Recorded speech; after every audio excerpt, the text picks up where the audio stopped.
안 믿으면 지옥에 가는가? 이 두 번째 이야기를 해보겠습니다.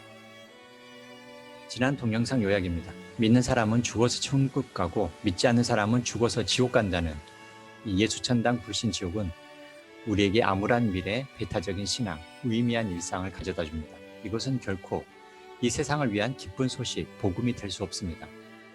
성경이 말하는 구원은 어려운 상황에서 건짐받는 것, 그리고 예수님이 구원자란 말은 예수께서 우리를 지옥으로부터 면제해 준다는 말이 아니라 곤경과 어려움에서 그리고 우리를 죄와 어둠에서 꺼내주시는 분이라는 뜻입니다. 그럼 이제 성경의 핵심 주제로 등장하는 천국이 무엇인지 알아보겠습니다. 영어로는 Kingdom of God. 그런데 유대인들은 하나님이란 단어를 함부로 쓰고 싶지 않아서 대신 하나님이 계시다고 생각하는 Heaven을 씁니다. Kingdom of Heaven. 이걸 번역하니까 우리말로는 하늘나라, 한자어로는 천국이 된 것입니다. 천국이라고 하면 땅과 반대되는 느낌이 들지만 원뜻인 하나님 나라에는 전혀 그런 느낌이 없습니다. 우리는 천국에 대해 보통 이런 생각을 갖고 있습니다. 사람이 살다 죽으면 몸은 땅에 묻히고 영혼은 천국이나 지옥 둘 중 하나로 가서 영원토록 거기서 머문다는 거죠. 성경의 가르침을 그림으로 나타내 본다면 이와 비슷할 겁니다. 사람이 죽으면 안식에 들어가 쉽니다. 이걸 낙원이라고 부르기도 하지만 천국은 아닙니다. 예수께서 다시 오시면 죽은 자들이 새로운 몸으로 부활하고 새로운 세상이 시작되는데 이것이 바로 천국 하나님 나라입니다. 즉 하나님 나라는 죽어서 가는 곳이 아니라 이 땅에 임하는 나라인 것이죠. 요한복음의 나사로 이야기를 보겠습니다. 예수님이 도착했을 때 나사로는 죽은 지 3일이 지났고 장례식이 진행되고 있었습니다. 그런데 우리의 장례식과 두 가지 큰 차이가 있습니다. 첫째로 예수님이 눈물을 흘렸습니다. 그리고 마음이 비통해지셨습니다.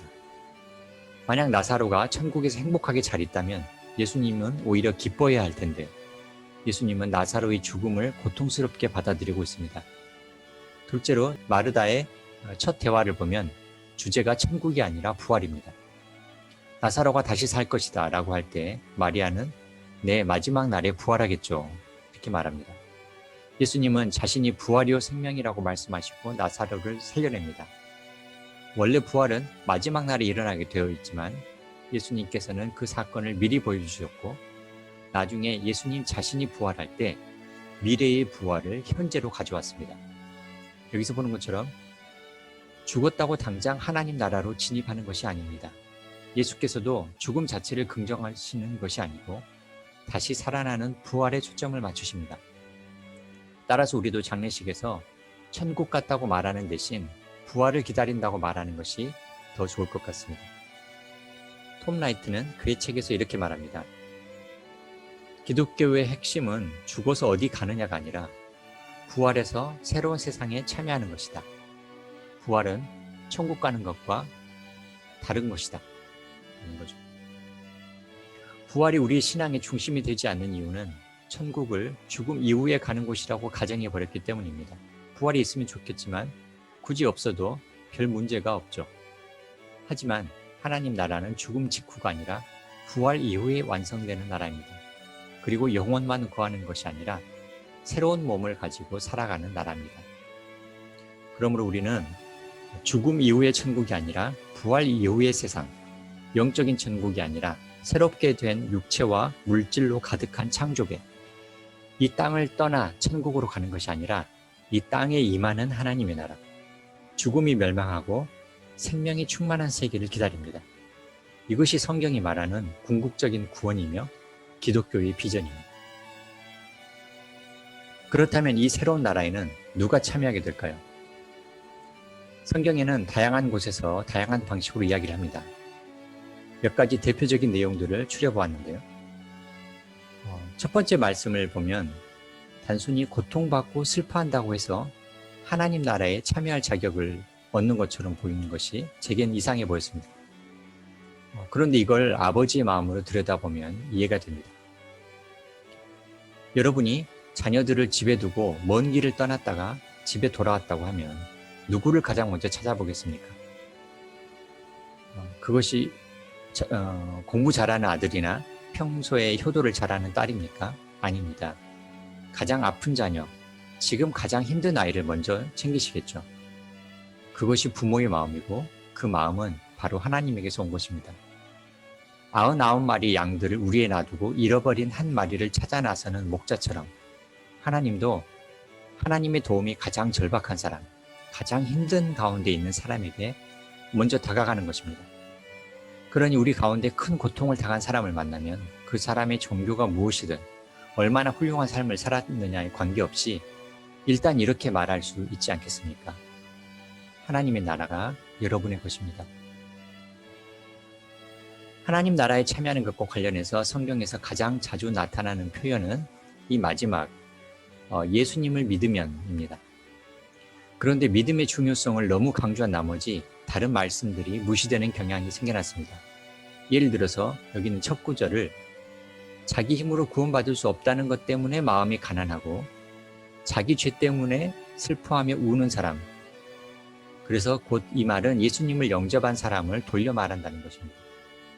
또 우리가 돌아보아야 할 불행한 사람이란 예수님의 다른 제자들을 가리킨다는 거고, 또 하나님의 뜻이 바로 예수님을 믿는 것이기 때문에 예수님을 믿기만 하면 나머지 조건들이 자동 충족되는 것처럼 가르치는 경향이 있습니다.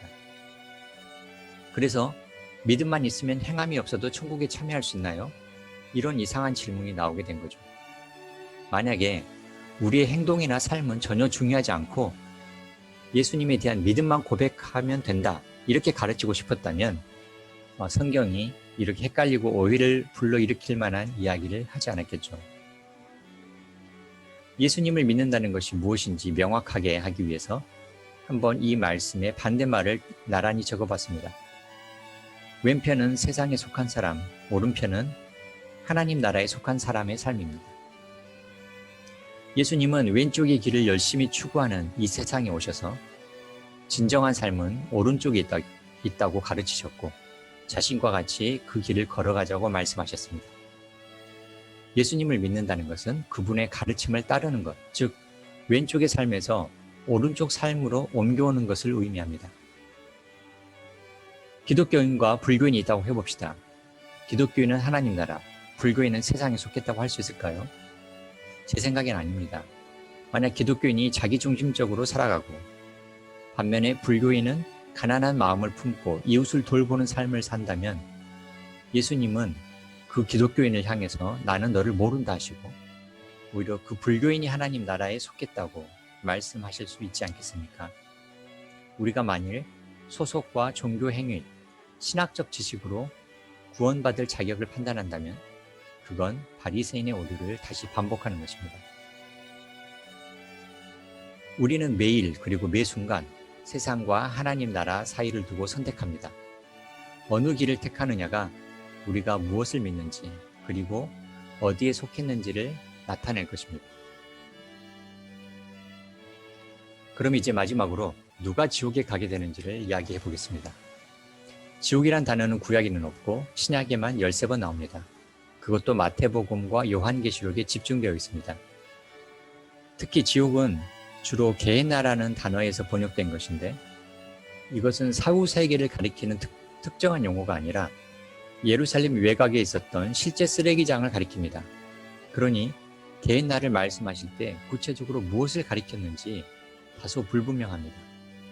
우리가 흔히 갖고 있는 지옥 이미지는 성경에서 왔다기보다는 다른 종교나 다른 전통에서 온 것이 대부분입니다. 그래서 우리는 지옥보다는 하나님의 심판에 주목하는 것이 좋습니다. 성경에 무려 250회 정도 등장하고 성경은 처음부터 끝까지 하나님의 심판을 중요하게 다루고 있기 때문입니다. 그러니 이제 질문을 바꿔서 누가 하나님의 심판을 받는가 살펴보겠습니다.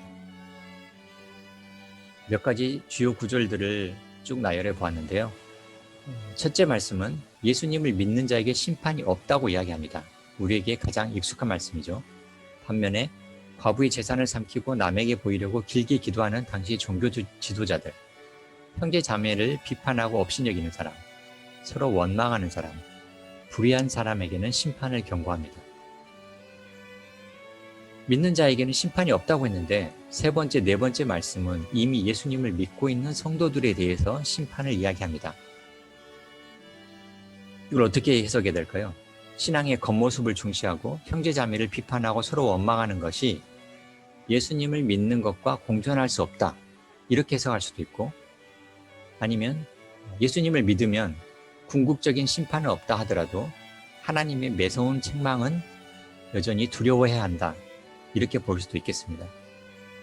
즉, 기독교 신앙을 가진 사람은 아무리 엉망으로 살아도 심판을 받지 않고, 믿지 않는 사람은 무조건 심판을 받는다.